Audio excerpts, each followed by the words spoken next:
इनमें से एक भाई साहब है, लगातार रोए जा रहे हैं। और जब हमने इन्हें देखा, क्या हुआ, कुछ प्रॉब्लम है क्या आपकी? मजबूरी है, बेबस है, क्या करें। आखिर हमको रोजगार चाहिए, आखिर हमको रोजगार चाहिए। मेरा नाम मोहम्मद नसीमुद्दीन है। मैं शिक्षा मंत्री से मांग करता हूं कि 7वां चरण प्राथमिक विज्ञप्ति का नहीं हो तो मैं आत्महत्या करूंगा। नहीं, शिक्षा मंत्री हम मेरे तरह दिव्यांग हो गया है, मेरा बात को नहीं सुन रहा है, जो कि हम विवश है सर। और क्या बोले आप। और अपने उम्मीदों पर एक व्यक्ति जीता है और आके बैठ के डाक बंगला चौराहा पे जब रोता है ना, तो ये शर्म है, बाकी में शर्म की बात है। ये देखिए यहाँ पे। जी प्रणाम, स्वागत है आपका सच बिहार में। और हमें सुमित कुमार अभी देखिए सीटेड बीटेड प्रोटेस्ट पटना में जो चल रहा है वहाँ पे मौजूद हैं। और आप देख सकते हैं यहाँ पे जिस तरह से तख्ती के साथ लोग बैठे हैं। बिहार बर्बाद बा, नीतीश कुमार बा, ये लोग किसी तरह से प्रोटेस्ट कर रहे हैं। और देखिए इनमें से एक भाई साहब है, लगातार रोए जा रहे हैं। और जब हमने इन्हें देखा, क्या हुआ, कुछ प्रॉब्लम है क्या आपकी? प्रॉब्लम नहीं है सर, हम 7वां चरण विज्ञप्ति के प्राथमिक मांग कर रहे हैं सरकार से, शिक्षा मंत्री से। शिक्षा मंत्री हम मेरे तरह दिव्यांग हो गया है, मेरा बात को नहीं सुन रहा है, जो कि हम विवश है सर। और क्या बोले आपके पास, और मेरे पास कोई ऑप्शन नहीं है। कहाँ से आए हैं आप? अररिया से आए सर, नेपाल बॉर्डर से 450 किलोमीटर से।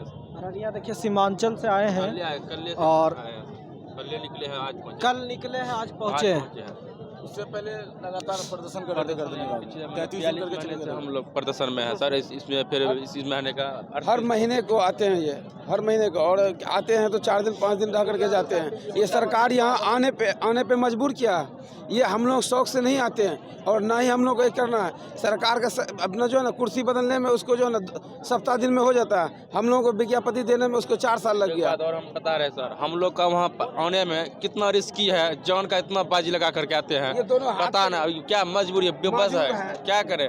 आखिर हमको रोजगार चाहिए। आप रोइए मत, पहले शांत हो जाइए। देखिए इनका आंख लाल है कि ये बैठे जब से हैं तब से हम इनको देख रहे हैं, ये रोए जा रहे हैं, रोए जा रहे हैं। हमें पहले तो हमें कैमरा चालू नहीं किया, लगा कि क्या अब इसमें भी करना रिकॉर्ड, लेकिन फिर लगा कि नहीं, बात करनी बहुत ज़रूरी है। अब इनकी बात अगर यहाँ पे ये बैठे हैं तो ज़रूर चाहते हैं कि अपनी बात को पहुँचाएं लोगों तक। लेकिन ये कितना, मतलब किस तरह से एक निराशा होता है एक इंसान में कि आप देखिए डाक बंगला चौराहे पे जिस पटना में आए होंगे तो कभी उम्मीद किए होंगे कि फॉर्म भर रहे थे कि तैयारी करेंगे, जॉब हो जाएगा, हम अच्छे से पढ़ेंगे, मेहनत करेंगे, उसके बाद अपनी था कि हम लोग बहुत उस वक्त से यानी दिव्यांग को बढ़िया से मतलब जॉब हो जाता है, उसका सीट रहता है रिजर्व। मतलब जब बहालिया नहीं रहेगा तो रिजर्व सीट लेके क्या करेंगे सर हम लोग का।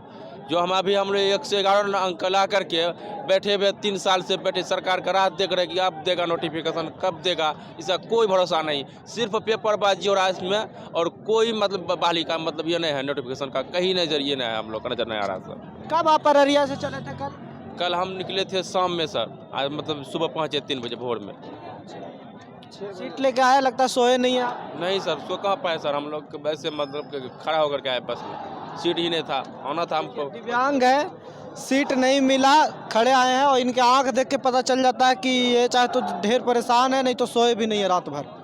तो इस तरह की चीज़ें हैं और बहुत तकलीफ़ होता है जब ये देखते हैं कि हमारे युवा जो पढ़ लिख के इतना मेहनत करके क्वालिफाइड है। ऐसा नहीं है कि आपसे कोई उस तरह के सुविधा मांगने आए हैं, ये मेहनत से चल के आए हैं। और हर महीने को हम लोग यहाँ डाक बंगला चौराहे पे धरना दे रहे हैं, ऐसे आकर के आंदोलन कर रहे हैं। सरकार को इतना नहीं होता है कि आके कुछ बोले, हम लोग इतना परेशान है। खाली बोलते हैं कि पूछने के लिए शिक्षा मंत्री खाली पूछता है कि थोड़ा इंतजार का मजा लीजिए। अरे कितना दिन इंतजार कराइएगा, 3.5 साल से हम लोग वेट कर ही रहे हैं। मात्र सर बता दें आपके चैनल से, मात्र 10 दिन की वजह से हम लोग छट गए हैं। हम लोग का एग्जाम हो गया था, रिजल्ट सिर्फ बाकी था। बड़ा सुने थे सर, सुनिए, बड़ा सुने थे, जनता दरबार में सबका सुना जाता है, कुछ नहीं सुना जाता। वहाँ जाके नीतीश कुमार साहब से मिल करके आए हैं, वहाँ कोई सुनवाई नहीं था, सिर्फ खाना पूर्ति होता है, वहाँ नाम का सिर्फ खाना पूर्ति हो रहा। मेरे साथ में जबकि नीतीश कुमार साहब जी को देखे हैं मुख्यमंत्री बिहार के, तब कोई ख्याल नहीं किया, जैसे पहले इसका कोई स्पेशल में कर दे नहीं। वही 7वां चरण में इंतजार किए 3 साल, तब पर भी नहीं आ रहा है। मुखिया तो वही है सर,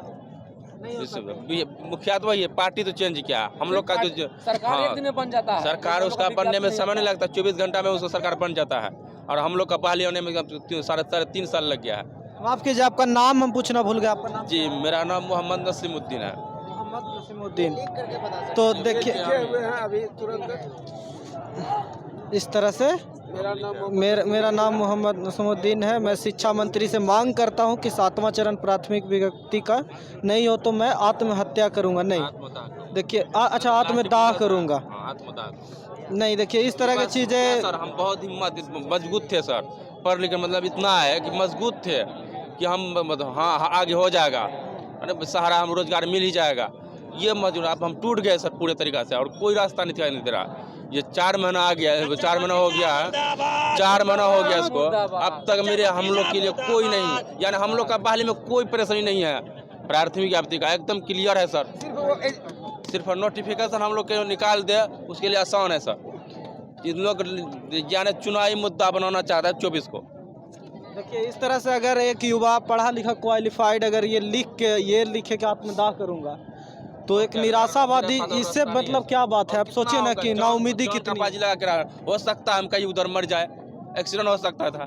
बहुत साढ़े 400 मीटर से हमें दूरी तय करना पड़ता है सर यहाँ आने के लिए। ऐसा नहीं 42 महीने से आ रहे हैं, कितना और बर्दाश्त करूँ, माँ बाप के सिर्फ कितना रहे हैं। मैं चाहूँगा बिहार का पब्लिक भी देखे, बिहार का पब्लिक भी देखे। जिस हिंदू मुस्लिम में आप दिन रात लिप्त रहते हैं, वहाँ हिंदू मुस्लिम करने वाला एक मोहम्मद नसीमुद्दीन जिनका हाथ से दिव्यांग है, बैठ के डाक बंगला चौराहा पे आपसे गुजारिश कर रहा है कि हमें 7वां चरण में पढ़ लिख के नौकरी चाहिए। और नौकरी सर शिक्षा मंत्री जैसे बोलते हैं लाखों पाले, मतलब कि भैया है क्या समय है तो समय लगेगा। ये भी बोलता है कि हम लोग अभी किया तो हम नौकरी देंगे, तो यह हमको तकलीफ होता है कि सेंटर सरकार से मांगे। सर तब सर आप बिहार में तो आपसे ही मांगे ना, हम उससे क्या क्यों मांगे? आप न रहते तब ना उससे मांगते। मेरा शेड्यूल निकला हुआ था, प्री शेड्यूल, उसमें हम लोग का हो गया था पूरा कि हम लोग के देने वाले थे, बड़ा खुशी थे। अभी क्या मतलब पता था कि सर सरकार कितना बार आप अररिया से आ चुके हैं? इस तरह से हम लोग 10 मरतबा आ चुके हैं सर, 10 मरतबा आ चुके हैं, 10 मरतबा आकर के यहाँ रहे हैं सर। यहाँ पे आप रुकते कहाँ? आज जैसे रुक जाएंगे, अब शाम हो गया तो कहाँ रह यही कहीं रह जाएंगे सर, बगले में रोजमर्रा क्या काफी लोग लड़कन लोग साथ में रह जाएंगे। पटना जंक्शन में रुक गया था, जंक्शन में रुकते हैं। कहाँ रहेगा? कभी आइए सर, कभी आप मंत्री लोग जो चलते हैं ना इतना बढ़िया से, देखिए लिखते भी हैं इस तरह से, ये लिखते हैं देखिए।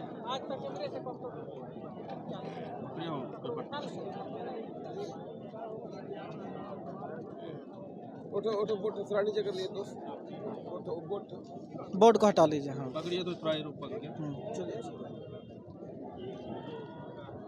मैं चाहता हूं कि ये पूरा बिहार देखे इस चीज़ को, और ट्विटर के जो निवासी है ना, जो जिनका पूरा पॉलिटिक्स जिनका पूरा एक्टिविटी ट्विटर से ही चलता है, वो देखें कि इस तरह से भी एक अभ्यर्थी परेशान होता है। इस तरह से देखिए मेहनत करके और अपने उम्मीदों पर एक व्यक्ति जीता है, और आके बैठ के डाक बंगला चौराहा पे जब रोता है ना तो ये शर्म है, बाकी में शर्म की बात है। ये देखिए यहाँ पे जब इस तरह से आपका टीचर जो कई सारे बच्चों का भविष्य बनाएगा, वो अगर सड़क पे बैठ के रो रहा है ना, तो मतलब क्या बोला जाए, मतलब इसके लिए शब्द नहीं है। इतनी बेशर्मी है सिस्टम में पूरी। और आप लोग से हम यही कहेंगे कि देखिए, हम मीडिया के लोग अगर आपकी आवाज़ उठाना चाहते हैं तो कहीं ना कहीं आप लोग जब ऐसी बात करते हैं ना सर कि हम आत्मदाह कर लेंगे, तो हमें भी लगता है कि हम किन के लिए आवाज़ उठा रहे हैं। अब देखिए जब आप में भरोसा नहीं है, कम से कम हम और कहीं कोई स्रोत नहीं है कि हम लोग कम आगे चलिए खा सकते हैं, चलिए आने वाले मतलब कर लेंगे। हम तो दिव्यांग हैं सर, और इसके सिवा कोई है बताइए, आप बता दीजिए हमको। और इस सिवा है आप लोगों के माध्यम से तो हम लोग सरकार तक बात पहुंचाते हैं। सरकार क्या करते हैं? लिखित में कुछ नहीं, सिर्फ पेपरबाजी, जल्दी दे रहे हैं, अति शीघ्र दे रहे हैं, 4 दिन लगेगा, होता है कितने साल का होता है जल्दी, हम लोग अभी तक पता नहीं। इतने उम्मीद नहीं हारना है। देखिए सजा काट रहे हैं सर, अभी बैठ के रोड में सजा काट रहे हैं। देखिए नसीम जी, हम तो ये तो नहीं पता कि कितनी होगी कार्रवाई, नहीं होगी, पर इतना उम्मीद नहीं हारना चाहिए। आप शिक्षक अभ्यर्थी हैं, लड़ेंगे।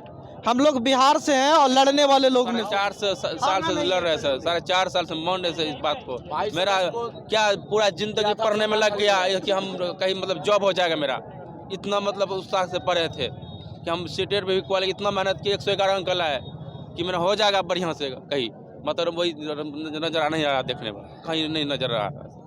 आप सबसे उम्मीद है ये नसीम भाई की कहानी पूरे बिहार तक पहुंचनी चाहिए। और देखिए इस तरह से लोग हैं, ये लोग लाठी नहीं चला रहे हैं सर, लाठी नहीं चला रहे हैं, बैठे हैं यहाँ पे। और जिस तरह से देखिए यहाँ पे दिखाइए आज़ाद, यहाँ पुलिस के हुजूम दिखाइए, आसपास दिखाइए, घंटा 2 घंटा देरी नहीं है कि यहाँ पे लाठी चलेगा अब। वो अभ्यर्थी जो अररिया से आके बैठा है, जो दिव्यांग है, जिसके हाथ नहीं है, जो लिख रहा है यहाँ पे बैठ के, जो मेहनत करके पढ़ा है, उसकी उम्मीद बताइए ना कहाँ रहेगा। अब जिस सिस्टम में है, जहाँ से घर में बैठ के आप न्यूज़ देख रहे हैं, उन पब्लिक से भी मैं कहूँगा कि देखिए ना इस तरह की चीज़ें। आप ज़रा सा में हिंदू मुस्लिम डिबेट करके पागल हो जाते हैं। रात को टीवी पे यही डिबेट चलता है, लेकिन इन मुद्दों को कभी सोचा है कि जिस स्कूल में आपका बच्चा पढ़ने जाता है उसका टीचर को कुछ नहीं आता है, और जो टीचर मेहनत करके पढ़ा है, जो टीईटी क्वालिफाई किया, जो एसटीईटी क्वालिफाई किया, वो यहाँ पे सीटेड बिटेड सब वाला बैठा है, लाठी खा रहा है दिन रात। ये स्थिति है आपके बिहार की, ये स्थिति है आपके बिहार की। और ये लड़ाई लड़ रहे हैं आप एक जनता के तौर पे। जब वो इलेक्शन आता है तो आप हिंदू मुस्लिम करते हैं, ये लड़ाई आपकी है। तो इस स्थिति में काम चलेगा तो यही होगा। बाकी आपकी राय क्या है कमेंट करके ज़रूर बताइएगा, और इस नसीम भाई की कहानी लोगों तक पहुंचाइए सर।